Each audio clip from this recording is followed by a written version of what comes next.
La Cour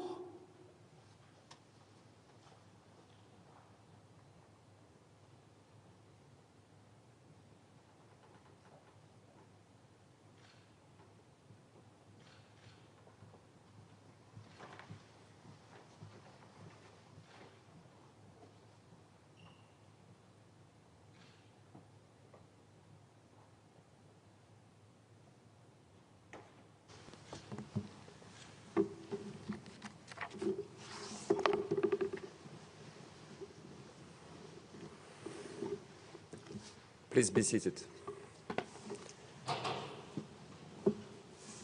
I declare open the hearing for the delivery of a judgment of the European Court of Human Rights in the case of Ukraine and the Netherlands versus Russia, pursuant to Article 44 of the Convention and Rule 77, Paragraph 2 of the Rules of Court. The agents of the applicant governments, the representative of the Russian government, the agents of the 26 intervening governments, and the representatives of the other third-party interveners have been duly informed of the date and time of the hearing. The government of Ukraine are represented by their agent, Ms. Marietta Sokorenko, and by their advisors. The government of the Kingdom of the Netherlands are represented by their agent, Ms. Babette Koopmans, and by their advisors. The Russian government did not notify the court of the names of their representatives in advance, are not present at the hearing. Most of the 26 intervening governments are also represented today. Given the number of representatives, I will not read out their names, but refer you to the list appended to the press release issued for today's hearing. The list will also be made available on the Court's website after this hearing. Finally, a number of relatives of those who lost their lives in the downing of flight MH17 are also present at today's hearing. I welcome all those present in the name of the Court. This case arose from events which began in the spring of 2014 with the occupation and annexation by Russia of Crimea and the arrival of pro-Russian armed groups in eastern Ukraine, in the Donetsk and Luhansk regions. The armed groups subsequently took control of territory in these regions and declared independence from Ukraine, establishing the so-called Donetsk People's Republic, or DPR, and Lugansk People's Republic, or LPR. On the 17th of July 2014, in the context of the fighting between the armed groups and the Ukrainian armed forces, flight MH17 was downed over territory held by the so-called DPR in eastern Ukraine. All 298 civilians aboard were killed, including 196 Dutch nationals. Fighting continued in eastern Ukraine over the subsequent years and regular attacks across the line of contact until 24 of February 2022, when the nature of the conflict substantially changed. The case brings together 4 interstate applications lodged with the court against the Russian Federation under Article 33 of the Convention in respect of the events I've just outlined. Application number 1819/16, lodged by Ukraine in 2014, concerned allegation of administrative practices in violation of numerous Convention articles in the context of the conflict in eastern Ukraine from spring 2014. In 2018, the Chamber decided to relinquish jurisdiction in favor of the Grand Chamber. Application number 43800/14 was lodged by Ukraine on the 13th of June 2014 and concerned the alleged abduction and transfer to Russia of 3 groups of children in eastern Ukraine in the summer of 2014. Application number 28525/20 was lodged by the Kingdom of the Netherlands on the 10th of July 2020 and concerned the downing of the fighter MH17 over eastern Ukraine on the 17th of July 2014. These 3 applications were joined on the 27th of November 2020 in the interest of the efficient administration of justice. The joint case was named Ukraine and the Netherlands versus Russia. On the 26th of January 2022, the Grand Chamber held a hearing on the admissibility of the 3 applications. Representatives of all 3 governments participated in the hearing and made oral submissions before the court. The former judge elected in respect of Russia sat on the case for the hearing, but later withdrew. The President then decided to appoint another judge from the court to sit as an ad hoc judge for Russia.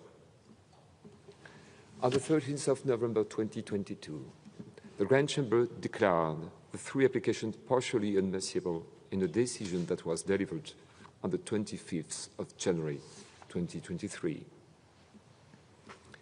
Meanwhile, application number 11055/22 was lodged by Ukraine on the 28th of February 2022 and concerned allegations of massive human rights violation and the changed context after the 24th of February 2022. The government of Ukraine asked the court to indicate urgent interim measures to the government of the Russian Federation. On the 1st of March 2022, the court considered that the military operations in question gave rise to a real and continuing risk of serious violations of the Convention rights of the civilian population, in particular under Article 2, 3, and 8 of the Convention. With a view to preventing such violations, an interim measure was duly indicated on the 4th of March and the 1st of April 2022. 2 further interim measures were indicated to the government of the Russian Federation. The respondent state ceased to be a member of the Council of Europe on the 16th of March 2022, and it ceased to be a party to the Convention of the 16th of September 2022. As the court has already held, a state which ceases to be a party to the Convention is not released from its obligations under the Convention in respect of any act performed or omission before the date on which that state ceased to be a party to the Convention.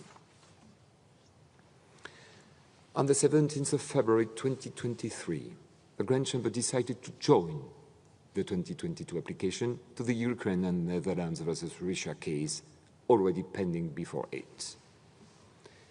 It also decided to examine the admissibility and merits of the 2022 applications jointly under Article 39, paragraph 2 of the Convention, and at the same time had the merits of the proceedings in the other 3 applications. The applicant and respondent governments were invited to submit their memorials on the admissibility and merit of the issues raised in this case. The attention of the parties was drawn to their obligation under Article 38 of the Convention to furnish all necessary facilities for the court's examination of the case before it, and to Rules 44A to 44C of the Rules of Court in that respect. The applicant governments duly provided written submissions. The respondent government did not provide any written submissions. 26 state parties to the Convention were granted leave to intervene as third parties to make written submissions on the 2022 application. The Geneva Academy of International Humanitarian Law and Human Rights, the Human Rights Law Center of the University of Nottingham, the MH17 Air Disaster Foundation, and the individual applicants in 4 cases lodged with the court by relatives of persons who were killed in the MH17 disaster were also granted leave to submit written third-party interventions. The Grand Chamber held a hearing in the Human Rights Building on the 12th of June 2024. Representatives of the applicant governments appeared at the hearing and made oral submissions. The respondent government did not appear, also they have been formally notified of the date of the hearing. The 26 intervening state parties were granted leave to make oral submissions at the hearing and delivered a common oral intervention. In addition, the governments of Poland and of the United Kingdom made separate oral submissions. The Grand Chamber adopted its judgment on the 4th of June 2025.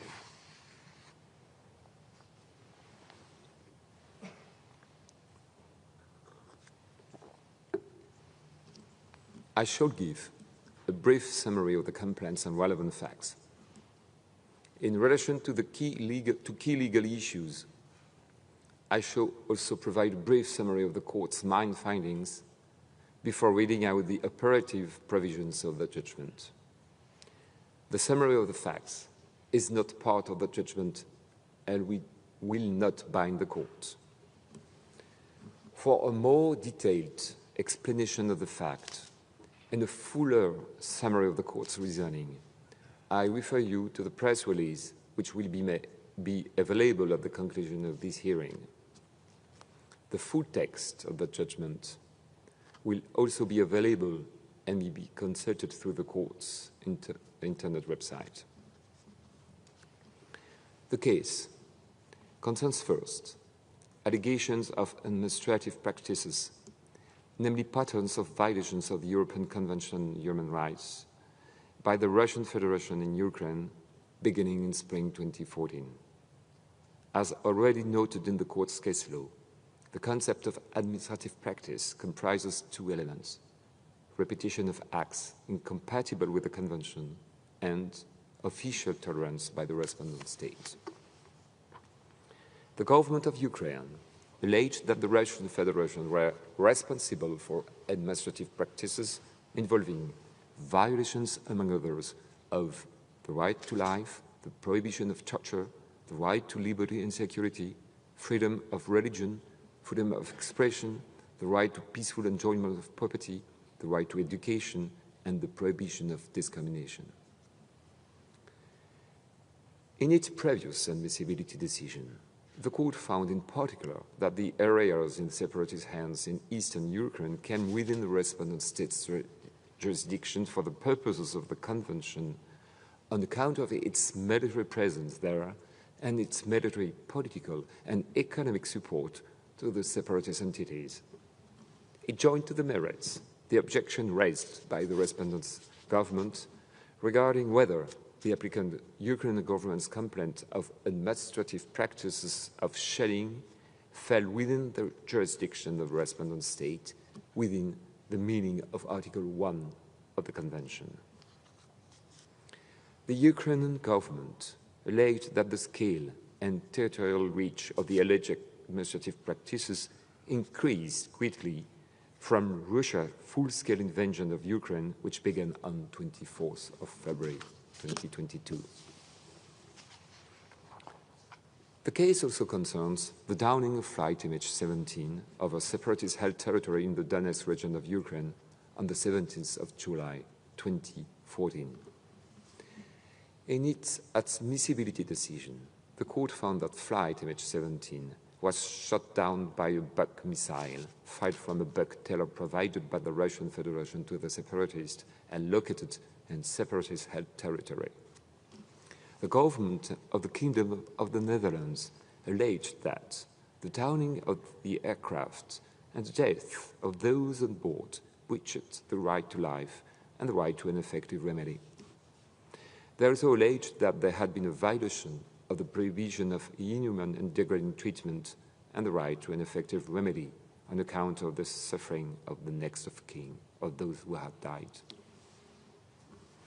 The court addressed first the question of the participation of the respondent state in these proceedings, and notably its failure to provide written submissions or to appear at the oral hearing in June 2024. The court was satisfied that it was consistent with the proper examination of justice to proceed with the hearing of the 12th of June 2024 and subsequently with its examination of the case. As established in the court's case law, the failure or refusal to participate effectively in the proceedings does not automatically lead to acceptance of the applicant's claims.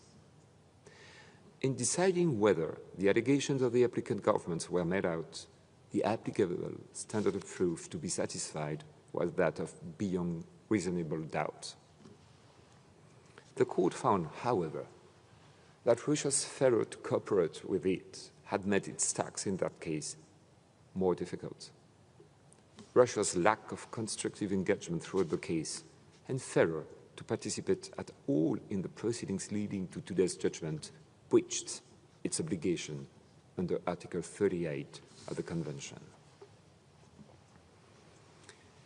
In preliminary observations, the Court reiterated that the purpose of the high contracting parties in concluding the Convention was to realize the aims and ideals of the Council of Europe and to establish a common public order of the free democracies in Europe with the object of safeguarding their common heritage of political traditions, ideals, freedom, and the rule of law.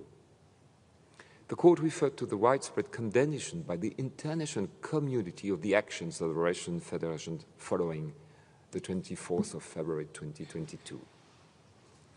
It explained that the transformation from covert to openly acknowledged operations in Ukraine brought transparency to the objectives of the Russian Federation.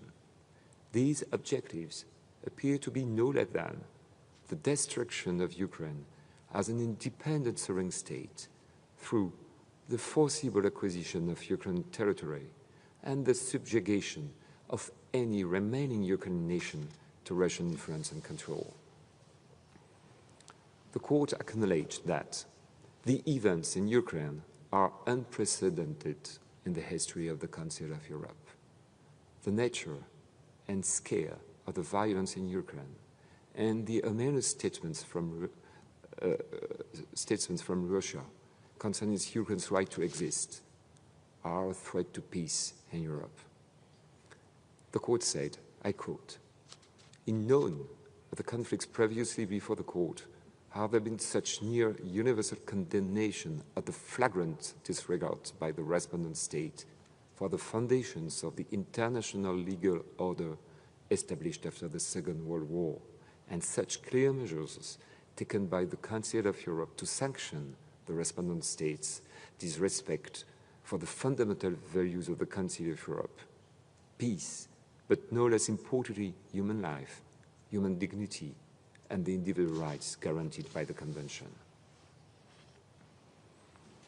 The Court clarified that its temporal jurisdiction in this case extended no further than the 16th of September 2022, the date on which the Russian Federation ceased to be a party to the Convention. This is why, although the war continues today, the judgment does not examine the compliance with the Convention of events that took place after the 16th of September 2022.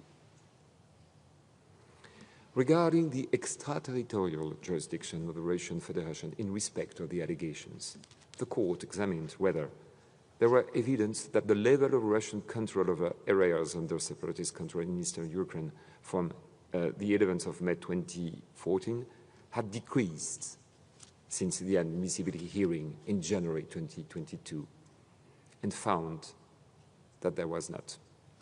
Russia's extraterritorial jurisdiction therefore continued up until the 16th of September of 2022. The court also found that, as a result of Russia's substantial military presence throughout Ukraine after the 24th of February 2022 invasion, its armed force took control of areas of Ukraine. By virtue of this control, the Russian Federation exercised effective control over these areas, which accordingly also fell within Russia's extraterritorial jurisdiction up until the 16th of September 2022. The victims of Russia's military attacks were not in the areas in the hands of the separatists of Russian armed force, but in areas under Ukrainian control. The court found that the military attacks by Russian forces across Ukrainian sovereign territory between 2014 and 2022 were strategically planned with a deliberate intention and indisputable effect of assuming authority and control, falling short of effective control over areas, infrastructure, and people in Ukraine. In planning and in executing its military attacks against Ukrainian territory, Russia assumed a degree of responsibility over those individuals affected by its attacks. These individuals were therefore also within the extraterritorial jurisdiction of the Russian Federation until the 16th of September 2022, meaning that Russia was responsible for the impact on human rights of its military attacks across Ukraine. The court referred to the vast volume of evidence before it, including the evidence submitted by all three parties to the case in the context of the earlier proceedings on the admissibility of the pre-2022 applications. In respect of the allegations of administrative practices, the court said that, taken as a whole, the evidence presented a picture of interconnected practices of manifestly unlawful conduct by agents of the Russian state on a massive scale across Ukraine. These included a practice of military attacks that were variously indiscriminate, disproportionate, and targeted at residential areas in breach of international humanitarian law. These attacks killed and wounded thousands of civilians in Ukraine and created fear and terror among the civilian population. They also caused enormous damage to private property across Ukraine.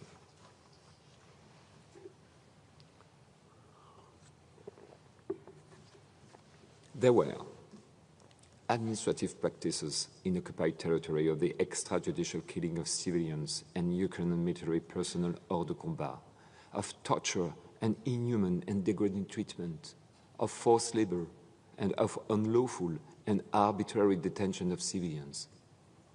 These practices began in occupied territory in the Donetsk and Luhansk region in 2014 and increased significantly in scale and gravity after the 2022 invasion. There was overwhelming evidence from the outset of the conflict of the killing of civilians and soldiers hors de combat. After the 2022 invasion, countless bodies were found in previously occupied territory with gunshot wounds to the head, with hands tied behind the backs, or with throat slits. Thousands of civilians were arbitrarily detained, sometimes for years, and thousands of detainees, both civilians and soldiers hors de combat, were subjected to violence and ill-treatment, including beatings, forced nudity, mock executions, cutting off of body parts, electric shocks, prolonged stress positions, and exposure to extreme temperatures. Sexual violence and rape were widespread, and following the 2022 invasion, were used as part of a military strategy to dehumanize, humiliate, and break the morale of the Ukrainian population. The use of rape as a weapon of war was an act of extreme atrocity that amounted to torture. The court also found administrative practices in the occupied territory from 2014 of destruction, looting, and expropriation without compensation of private property, of intimidation, harassment, and persecution of all religious groups other than adherents of the Ukraine Orthodox Church of the Moscow Patriarchate, and of a justified interference with the freedom to import and receive information and ideas through the intimidation and persecution of journalists, the blocking of broadcasters, and the enactment and enforcement of law aimed at prohibiting and penalizing the dissemination of information in support of Ukraine. The court also held that there was an administrative practice in occupied territory of the suppression of the Ukrainian language in schools and indoctrination of school children. From 2014, Russian became the language of education in the DPR and EPR with a Russian curriculum and Russian textbooks. Teaching staff, children, and parents were harassed and threatened for using the Ukrainian language at school. These measures were extended to other occupied areas in 2022. From 2022, the arrangements for advancing the Russian narrative in schools in the occupied territory sought to enforce the Russification of the Ukrainian population living there, in line with the overall political objectives of separating these areas from Ukraine. The court also found an administrative practice between June 2014 and the 16th of September 2022 involving the transfer to Russia, in many cases, the adoption there of Ukrainian children. There were overwhelming evidence that the transferring Ukrainian children in occupied areas to Russia without consent and facilitating their adoption there became a systematic practice from shortly before the 2022 invasion. In May 2022, legislative amendments were passed in Russia to make it easier for Ukrainian children to acquire Russian citizenship and be adopted by Russian families. These measures were indicative of a systematic program of permanent removal of these children from their legal guardians in Ukraine. Between 2014 and February 2022, the evidence showed the movement of a large number of children back and forth across the border between occupied Ukraine and the Russian Federation.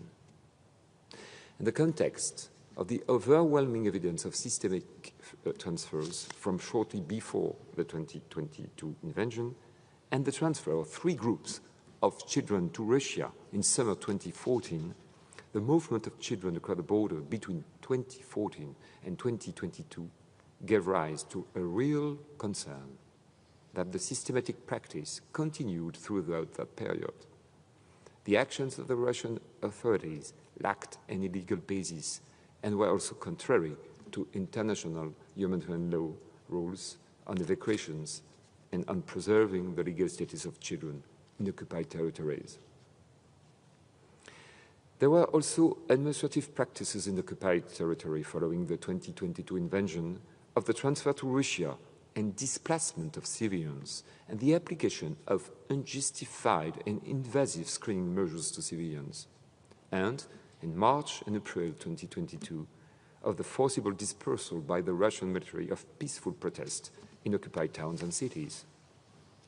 Finally, the court found that the Russian Federation failed to secure the rights and freedoms in the Convention without discrimination on the grounds of political opinion and national origin, and failed to investigate credible allegation of administrative practices or to provide any redress.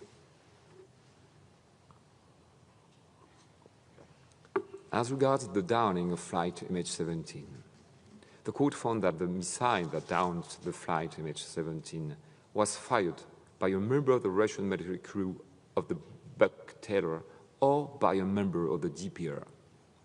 It was not necessary for the court to decide exactly who fired the missile, since Russia was responsible for the acts of the Russian armed force and of the armed separatists. No measures were taken by Russia to accurately identify the intended target of the missile in breach of international human law. The killing of the civilians on board flight MH17 could not be described as a lawful act of war and violated the right to life under the Convention. Moreover, the deployment of the buck-terror in an era where civilian flights were still operating clearly gave rise to an immediate risk to life of which Russia was, or ought to have been, aware. The failure to take any steps, such as notifying Ukraine of the presence of the buck-terror or closing the surrounding airspace, showed an attitude to the lives of civilians at risk from its hostile activities in Ukraine and breached the right to life. The court further concluded that there was a violation of the procedural limb of Article 2. Any inquiries undertaken by Russia into the cause of the crash were piecemeal, focusing on certain aspects of the incident ostensibly with a view to showing a lack of any Russian involvement and deflecting a responsibility onto Ukraine. These inquiries regularly resulted in the disclosure of information which was later shown to be at best inaccurate or, and at worst, a complete fabrication.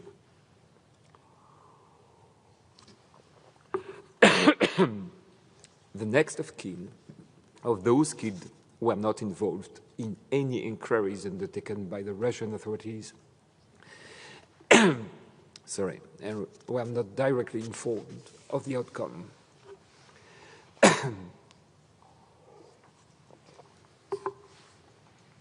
The evidence from the International Joint Investigation Team also provided clear examples of Russia's obstructive approach to attempts to clarify the circumstances of the crash. This failure to cooperate had a material impact on the ability of the Joint Investigation Team to conclude its investigation into the involvement of the Russian armed force and senior Russian politicians in the downing of the flight. As regards the alleged violation of Article 3 of the Convention, the Court acknowledged that the next of kin of the crash victims had experienced and continued to experience profound grief and distress on account of the killing of their loved ones and the aftermath of the crash. The next of kin were not able to avoid seeing the footage of the crash site and the bodies of their relatives shown very widely in the media.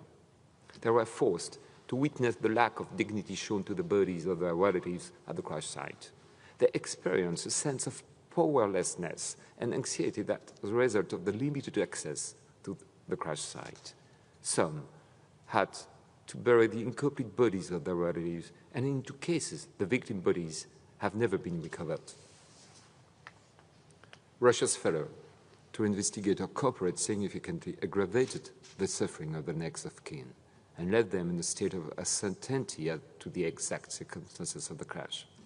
The continuing profound suffering of the next of kin of the victims of the downing of flight MH17 had a character and dimension which amounted to inhuman treatment under Article 3 of the Convention. The question of the application of Article 41 as regards just satisfaction in respect of the breaches established as being adjourned and the future procedure will be fixed in due course. The Court has to join the application lodged by the Kingdom of the Netherlands for the remainder of the case for the purposes of the further proceedings. This will enable appropriate account to be taken on other international developments seeking accountability for the damage and destruction caused by the invasion of Ukraine and for the downing of flight MH17 in the context of the examination of future just satisfaction claims submitted by the applicant governments.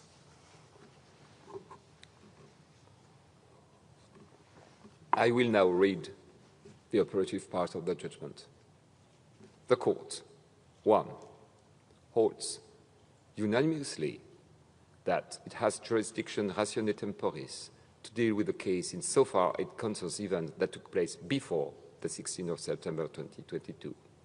2, finds unanimously that the complaints by the applicant Ukrainian government concerning events which took place in the territory under separatist control in the Donetsk and Luhansk regions from the 26th of January 22 to the 16th of September 2022 fall within the jurisdiction of the Russian Federation within the meaning of Article 1 of the Convention.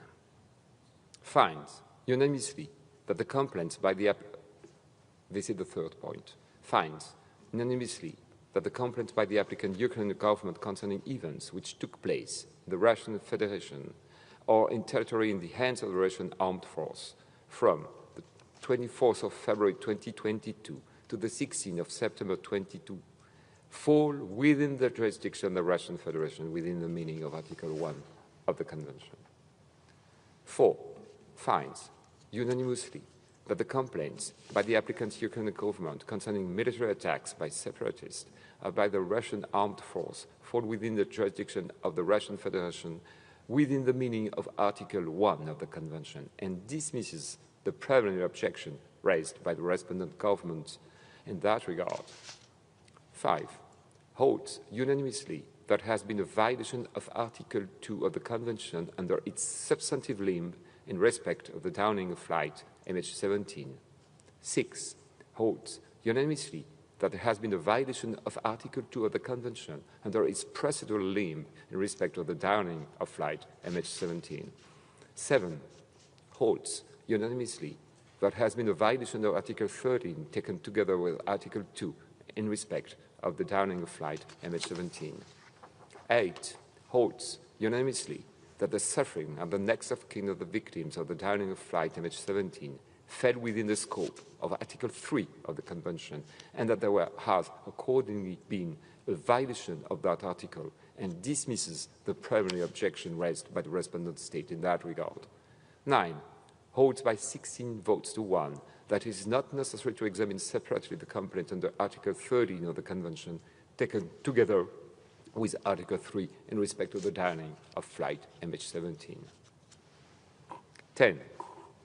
Declares unanimously admissible the applicant Ukrainian government's new complaints in application number 11055/22, namely A. The complaint of an administrative practice under Article 3 consisting of causing suffering exceeding the minimal level of severity through unlawful military attacks and abductions and forced disappearances. B. The complaint of an administrative practice under Article 8 of the Convention consisting of the forced displacement and transfer of civilians, the involuntary displacement of civilians and prevention of their return home, the application of filtration measures, the destruction of homes and personal possessions, and the theft and pillage of personal possessions. C. The complaint of an administrative practice under Article 11 of the Convention, consisting of unlawful interference with the right to peaceful assembly. D. The complaint of an administrative practice under Article 2 of Protocol 1 to the Convention, consisting of a failure to ensure a right to access education facilities and indoctrination of students. E. The complaint of an administrative practice under Article 14 of the Convention, taken in conjunction with the above articles in respect of the above complaints. F. The complaint of an administrative practice under Article 13 of the Convention in respect of administrative practices in breach of Article 2, 3, 4, paragraph 2, 5, 8, 9, 10, and 11 of the Convention, Article 1 and 2 of Protocol 1 to the Convention, and Article 2 of Protocol 4 to the Convention, and the remainder of the new complaints are inadmissible. Point 11 of the operative part. The Court holds unanimously that there has been an administrative practice of military attacks in violation of Article 2, 3, and 8 of the Convention and Article 1 of Protocol 1 to the Convention, and that it is not necessary to examine separately complaints under Article 9 and 10 of the Convention and 2 of Protocol 4 to the Convention in respect of this practice. 12 holds unanimously that there has been an administrative practice of extrajudicial killing of civilians and Ukrainian military personnel hors de combat in violation of Article 2 of the Convention. 13 holds unanimously there has been an administrative practice of torture and inhuman degrading treatment in violation of Article 3 of the Convention. 14 holds unanimously there has been an administrative practice of forced labor in violation of Article 4, paragraph 2 of the Convention.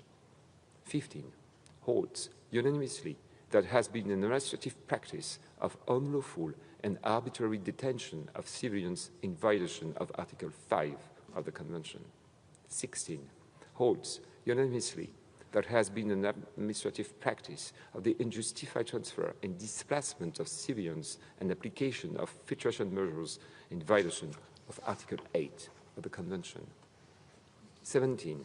Holds unanimously there has been an administrative practice of intimidation, harassment, and persecution of religious groups, aside from the UOC MP, in violation of Article 9 of the Convention. 18. Holds unanimously there has been an administrative practice of unjustified interference with the freedom to impart and receive information and ideas in violation of Article 10 of the Convention. 19. Holds unanimously there has been an administrative practice of unjustified interference with the right to peaceful assembly in violation of Article 11 of the Convention. 20. Holds unanimously that there has been an administrative practice of destruction, looting, and expropriation of the property of civilians and private enterprise in violation of Article 1 of Protocol 1 to the Convention, and insofar as this practice concerns the destruction and looting of homes and personal possessions in violation of Article 8 of the Convention. 21. Holds unanimously there has been an administrative practice of suppressing the Ukrainian language and indoctrination in education in violation of Article 2 of Protocol 1 to the Convention. 22. Holds unanimously there has been an administrative practice of the transfer to Russia and, in many cases, the adoption there of Ukrainian children in violation of Article 3, 5, and 8 of the Convention, and that is not necessary to examine separately the complaint under Article 2 of Protocol 4 to the Convention. 23. Holds unanimously there has been an administrative practice of failing to secure the rights and freedoms set forth in Article 2, 3, 4, paragraph 2, 5, 8, 9, 10, 11 of the Convention, and Articles 1 and 2 of Protocol number 1 to the Convention, without discrimination on the grounds of political opinion and national origin, in violation of Article 14 of the Convention. 24. Holds unanimously there has been an administrative practice in breach of Article 13 of the Convention, taken in conjunction with Article 2, 3, 4, paragraph 2, 5, 8, 9, 10, 11, and 14 of the Convention, and Article 1 and 2 of Protocol 1 to the Convention. 25. Holds unanimously that the respondent state has failed to comply with its obligation under Article 38 of the Convention. 26. Holds unanimously that the respondent state must, without delay, release or safely return all persons who were deprived of liberty on Ukrainian territory under occupation by the Russian and Russia-controlled forces in breach of Article 5 of the Convention before the 16th of September 2022, and who are still in the custody of the Russian authorities. 27. Holds unanimously that the respondent state must, without delay, cooperate in the establishment of an international and independent mechanism to secure, as soon as possible and with due consideration of the children's best interests, the identification of all children transferred from Ukraine to Russia and Russia-controlled territory before the 16th of September 2022, the restoration of contact between these children and their surviving family members or legal guardians, and the children's safe reunification with their families or legal guardians. 28. Holds unanimously that the question of the application of Article 41 of the Convention is not ready for decision and adjourns consideration thereof. 29. Joins unanimously application number 28/525/20 from application number 8019/16, 43/800/14, and 11055/22 for the purposes of the further proceedings only. This concludes this morning hearing, and I accordingly declare it closed.